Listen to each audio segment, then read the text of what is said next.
వెంకటరెడ్డి గారు.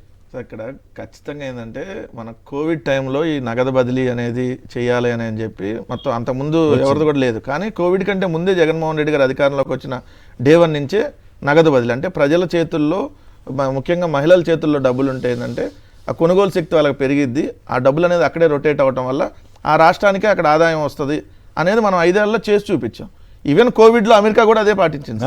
కోవిడ్లో అమెరికా కూడా అదే కాదు, అమెరికా డబ్బులు జనానికి ఇవ్వటమే కాదు, కార్పొరేట్ సంస్థలకు కూడా ఇచ్చింది. ఏది ఆఫీస్ ఉద్యోగస్తులు జీతాలు ఏమంటే వాళ్ళు గవర్నమెంట్ పే చేస్తారు. సో ఇప్పుడు చూసాం మనం 7 నెలలుగా. ఇప్పుడు అమ్మఒడి అంతమంది జగన్మోహన్ రెడ్డి గారు అంటే ఈ పాటికి అమ్మఒడి 15,000 రూపాయలు, రైతు భరోసా కింద 13,500.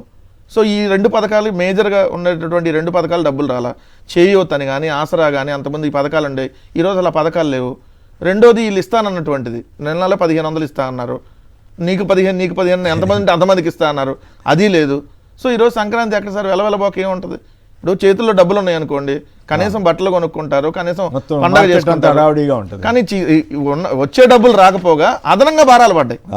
అదనంగా విద్యుత్ ఛార్జీల పేరుతో ఎత్తున భారాలు వేశారు.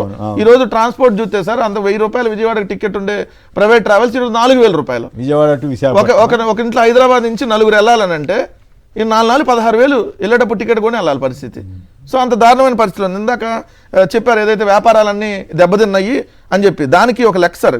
నెల రోజుల్లో గడిచిన సంవత్సరం ఇదే నెల రోజులు కంపేర్ చేసుకుంటే విజయవాడలో ఎన్టీఆర్ జిల్లాలో వస్త్ర వ్యాపారం 3,000 కోట్లు జరిగింది సార్ గడిచిన ఏడాది ఇదే నెలలో. జగన్మోహన్ రెడ్డి గారు గడిచిన ఏడాది గడిచిన సంక్రాంతికి ఈ టైం వరకు ఒక నెల 3 నెలల్లో 3,000 కోట్లు జరిగింది. ఇప్పుడు 3 నెలల్లో 1,200 కోట్లు. అంత పడిపోయింది. కిరాణా అయితే నెల రోజుల్లో అంతకుముందు 3,000 కోట్లు గత ఏడాది నడిచి ఈ ఏడాది 2,000 కోట్లు. బంగారం అయితే 2 నెలల్లో గడిచిన ఏడాది 3,000 కోట్లు వసూలు అయితే ఇప్పుడు 1,500 కోట్లు బంగారం కూడా. ఫర్నిచర్ సంబంధించి ఏదైతే ఫర్నిచర్ లో కొంత దాంట్లో 4 నెలలకు అంతకుముందు 800 కోట్లు వస్తే ఇప్పుడు 400 కోట్లు. సగాని సగం.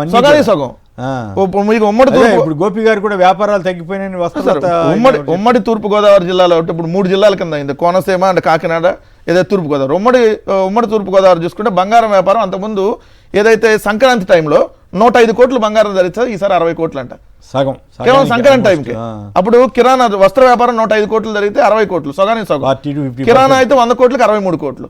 అంటే కనీసం కిరాణా కూడా ఈ లెక్కలు ఎట్లా వస్తాయి మీరు చెప్పారు బాగా. జిల్లాకి ఆదాయం తెలిసిపోతుంది సార్, ఎంత కమర్షియల్ ట్యాక్స్ జిఎస్టీలు దేని ఎంత సేల్స్ అయినా మొత్తం మీరు అథెంటిక్ గా చెప్తేనే దానికి అఫీషియల్ పత్రికలో వచ్చిన సార్ మొత్తం డేటాతో ఎంత జరిగింది వ్యాపారానికి సంబంధించిన విత్ డేటా.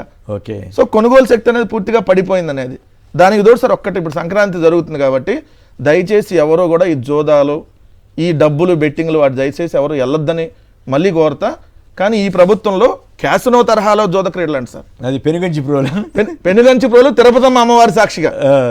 మరి సనాతన ధర్మం ఎట్లా పైడి వెళ్తుంది ఆంధ్రప్రదేశ్ రాష్ట్రంలో, ఎంత వర్ధిల్లుతుందో అక్కడ రాశారు చూడండి సార్. ఫంక్షన్ హాల్లోకి ప్రవేశ రుసుము ఒక్కొక్కరికి 50,000, ఎంట్రీ టికెట్ 50,000. ఆంధ్రప్రదేశ్ అంతర్జాతీయ స్థాయికి వెళ్ళిపోయిందో చూడండి కుమ్మనేని గారు. ఇక్కడ రాస్తున్నారు అంతర్జాతీయ స్థాయి క్యాసినో గ్యాంబ్లింగ్ నిర్వాహకుడు చీకోటి ప్రవీణ్ సహకారం తీసుకున్నట్టు తెలిసింది. పందెంరాయలను ఆకర్షించేలా ప్రవేశ మార్గం వద్ద చీర్స్ గాల్స్ వచ్చున్నాను. చీర్స్ గాల్స్ ఇది ఈనాడులో వచ్చింది మాట సార్. ఆంధ్రజ్యోతి చూడండి సార్.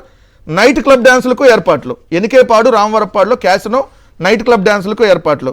కోడి పందాల ముసుగులో క్యాసినోకు సిద్ధం చేస్తున్నట్టు సమాచారం. మరి అదే జగన్ గారి టైంలో ఏదైనా చిన్న జరిగితే ఇంకేముంది, అసలు అపవిత్రం అయిపోయింది, రాష్ట్రం నాశనం అయిపోయింది.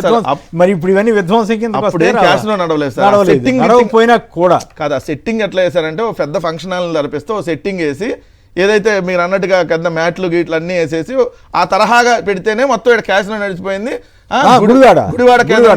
గుడివాడ క్యాసినో కింగ్ అది ఇది అని చెప్పి పచ్చి అబద్ధాలను ప్రచారం చేసి మొత్తం ప్రపంచవ్యాప్తంగా ప్రచారం చేశారు కదా మీరు.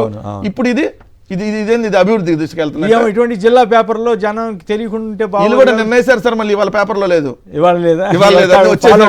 అక్కడ ఫాలో అప్ లో వాళ్ళకి అందినట్టుంది క్యాసినో నిర్వాహకుల నుంచి. మా వాళ్ళు ఎవరు అంటున్నారు సోఫాలు అంతున్నాయి.